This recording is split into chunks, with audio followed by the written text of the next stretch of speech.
Good afternoon. The position of the traffic lights that you mentioned is complicating the commute for some drivers.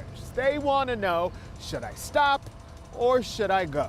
Police say they have found a person of interest in this racing accident, but they cannot make an arrest unless they can prove the person was actually inside of the vehicle that left the scene of the fatality. It has been an icy morning in the Hill Country. Folks dealing with ice everywhere, all over their cars. Police are trying to develop information on suspects in this case. Meanwhile, the victim is recovering from a violent attack on the day he turned 14.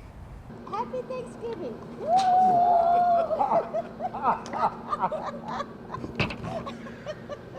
So guys, I took one for the team. Wow, this guy is really moving here. So guys, from the San Antonio Aquarium. Coming toward your ear, Marvin. Reporting live, Marvin Hurst, KENS 5, Eyewitness Hey-o. News. Yeah, Leon Coffey is from Blanco. As a matter of fact, he has been working the rodeo dirt here for 32 years. The self-proclaimed class clown decided to get in front of bulls and protect cowboys some 46 years ago, and today he is still going. Welcome to Eyewitness News Sunday morning. I'm Marvin Hurst in for Barry, who's taken some much-deserved time off. We've still got a lot of news here to come on San Antonio's really only local Sunday morning newscast. But first, Jared Silverman is in with a very sizzling forecast. Yeah. New this morning, what started out to be a good deed by a neighbor quickly spiraled out of control and has left a man fighting for his life this morning. Police were called out to the 100 block of Babcock, where they found a man stabbed at least 7 times. They say this all started when the victim heard his neighbor arguing with her boyfriend, so he goes upstairs to help her out. They continue to fight, and he goes back downstairs to his apartment. Well, later the suspect then comes downstairs and stabs the 67-year-old man while he's on his front porch. The suspect ran away, but police were able to catch up with him. He now faces criminal charges. As for the victim, he is in serious condition at University Hospital this morning. Well, that wasn't the only stabbing this morning that kept police really busy overnight. 3 people were stabbed on the city's west side after a fight broke out over cleaning, of all things. This happened in a 3500 block of Laredo. Police say the fight started over who was going to clean up a lot where people had been listening to music. Well, they're still trying to sort out the details. All of the victims were taken to University Hospital. No, there was 2 men down. That was the scene Saturday afternoon at a Washington State food mart after police say a woman opened fire inside of the store. A 76-year-old man was shot in the leg and a man in his 30s was shot in the stomach. 2 customers inside of the store ended up taking down this armed woman. A motive for the shooting, folks, is not known. Police say this woman has no criminal history, but they believe that there is a mental health history there. Well, weeks after the movie theater massacre in Aurora, residents are making an effort to get people back out to the movies. Volunteers collected thousands of dollars in donations for movie tickets and spent Saturday handing them out to anyone who showed up. The idea started online and just grew very quickly. Aurora wasn't the only city to donate tickets, and Denver volunteers raised enough money to hand out over 1,300 tickets. Hard to believe, but it's the last day of competition at the Summer Olympic Games. U.S. athletes are expected to bring in more Olympic gold before it's all said and done. Here's the latest this morning from London. The U.S. is not only leading China in the overall medal count, it is also dominating the race for gold. Right now, America has 44 golds. China is on board with just 38. Good evening. Jose Ramirez says he can barely remember the beatdown that was caught on tape. Released from police to Eyewitness News, his family tells us they won't rest until the criminals in this case are brought to justice. We want to warn you, the images that we are about to show you may be graphic to some and very disturbing. What happened to Jose Ramirez Sr. is unspeakable. For the first time, we're seeing his injuries, the bruising, the swelling, and the pain. Surveillance video shows 2 men pummeling him at a convenience store. One man holds him down. The other kicks the 65-year-old in the head over and over again. Ramirez was in the hospital for nearly a week. I thought we were going to lose him after seeing the video. His only daughter and his grandson talked with Eyewitness News about his recovery. I couldn't believe that somebody could do something like that to him. Because he's a real nice, kind, and loving person. And it was very devastating to see him that way. Ramirez was getting gas on Ackerman Road to go to his job in Cibolo as a foreman. Police say he tried to wave the robbers off at 5 in the morning, but the two men started stomping on his head and his body. His arms bled. The East Side man lost consciousness, but the thieves were unrelenting. In other videos, they just hit him and then they run away or do something, but they just constantly just beat him.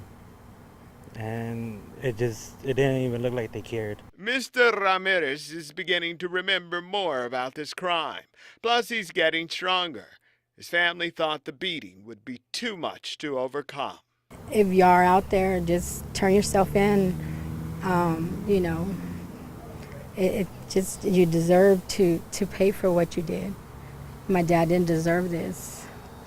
3 men left the scene in a Chevy Impala or Malibu. Here are some screen grabs from that crime scene. Call San Antonio Police if you have any information about this horrific attack.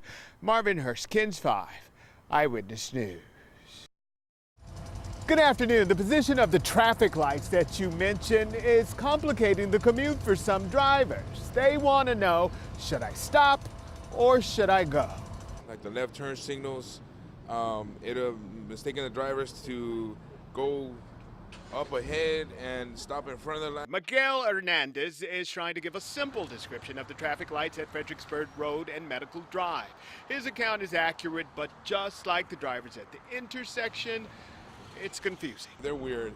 They're weird and very hard to understand actually where is your stopping point and what is your right of way. The intersection is changing because of the construction of Medical Drive's underpass for emergency responders. The traffic turning onto Fredericksburg Road from Medical should keep going when the light turns green. Some drivers are stopping in the middle of the intersection because of an immediate red light. TxDOT says that light is meant to hold the Fredericksburg Road traffic in place so the motorists on Medical Drive can pass. Here's an example of the confusion. These cars are trying to figure out the light in the middle of the street. The same thing happened with this truck. It was stop and go. We even saw a Via bus not clear on whether to keep going or honor the red light. I would just avoid that intersection. TxDOT says it installed plastic slats called louvers to block the lights from the sight of drivers making the turn. It also says the lights are not having a major impact on Fredericksburg Road traffic. Tell that to the driver still trying to figure this intersection out. Marvin Hurst, KENS 5, Eyewitness News. The general and his wife live here at this retirement community. They've been married for 6 decades, but there are times that she does not recognize the man she married because she has Alzheimer's. The disease has changed their lives, but not their love.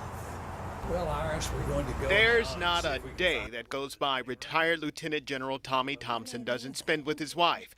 They met in 1951. 64 years later, he's still hooked on Iris. Well, I just knew that she was a really good-looking girl, and that I wanted to know her better. The two have been married since 1952 and have 3 children. She was a nurse, he was in the Air Force. We just had a really great marriage, and that's not sugarcoating it.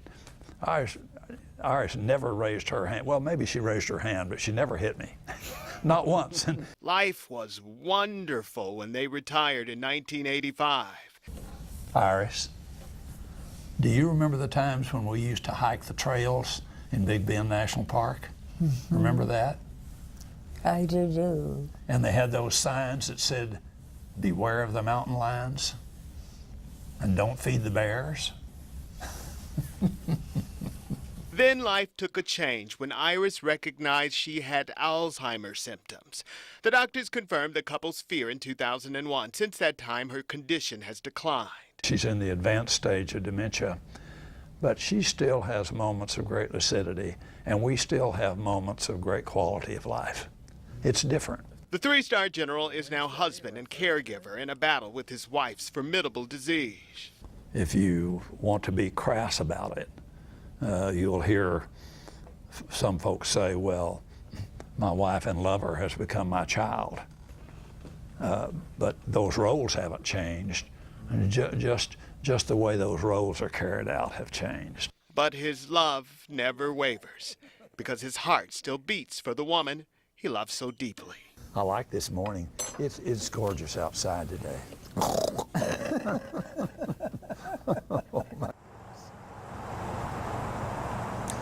The general says there are no big plans for Valentine's Day, just flowers, dinner, and lots of love with his wife. By the way, Matt and Sarah, every 67 seconds, someone has developed Alzheimer's in this country. That's 3 people since we've been on the air. Back to you guys.